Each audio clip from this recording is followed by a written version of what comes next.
belajar ikhlas dari Salman Al-Farisi, anak soleh dan soliha. Ada pelajaran yang dapat diambil dari keikhlasan sahabat Rasulullah SAW, yaitu Salman Al-Farisi. Kisah ini bermula ketika kaum muslim sedang melakukan penggalian parit menjelang perang Khandaq. Salman Al-Farisi adalah salah seorang sahabat Rasulullah SAW yang berasal dari suku Majusi atau penyembah api. Setelah beranjak remaja dan dewasa, dia mulai berpikir kritis dan menggugat kepercayaan kaumnya yang menyembah api. Kemudian dia melewati pengembaraan panjang, salah satunya menjadi pengikut agama lain, sampai akhirnya Salman tiba di Madinah dan menjadi budak. Atas pertolongan salah seorang sahabat Rasulullah, Salman mampu bertemu Rasulullah yang ia cari-cari. Rasulullah SAW kemudian mengikrarkan syahadat kepada Salman Al-Farisi, sehingga resmi bergabung dalam barisan kaum muslimin. Selama hidup dan bergabung dengan kaum muslimin, Salman pernah memberikan gagasan besar ketika menghadapi perang Khandaq.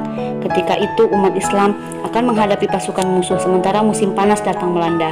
Salman mengusulkan strategi untuk membuat parit sebagaimana yang sering dilakukan oleh kaum Persia, di mana parit itu akan mengelilingi kota sebagai pengganti benteng untuk membendung kekuatan musuh.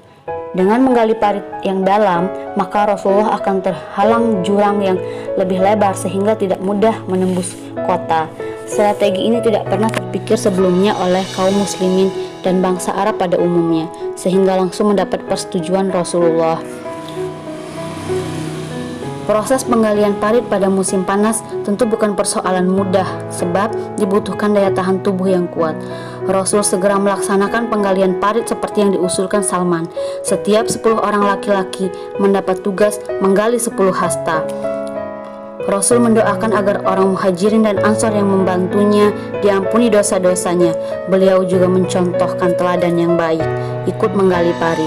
Rasul menggali parit sejak pagi, perutnya diganjal batu untuk menahan rasa lapar yang teramat sangat. Kemudian sambil mengangkat tanah, beliau berdoa pada Allah untuk kebaikan kaum muslimin yang membantunya. Ya Allah, andaikan bukan karena Engkau, tentu kami tidak akan mendapat petunjuk, tidak bersedekah dan tidak sholat. Turunkanlah ketentraman kepada kami dan kokohkanlah pendirian kami jika kami berperang. Sungguh para kerabat banyak yang sewenang-wenang kepada kami. Jika mereka menghendaki cobaan, kami tidak menginginkannya. Hadis riwayat Bukhari dan Muslim.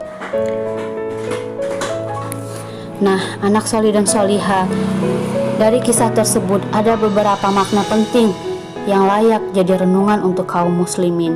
Di antaranya kita bisa memaknai, pertama, bagaimana keikhlasan Rasulullah SAW dan para sahabat dalam memperjuangkan Islam.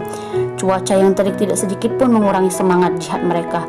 Mereka meyakini kemenangan akan datang setelah mereka berjuang dan berkorban untuk mendapatkan kemenangan.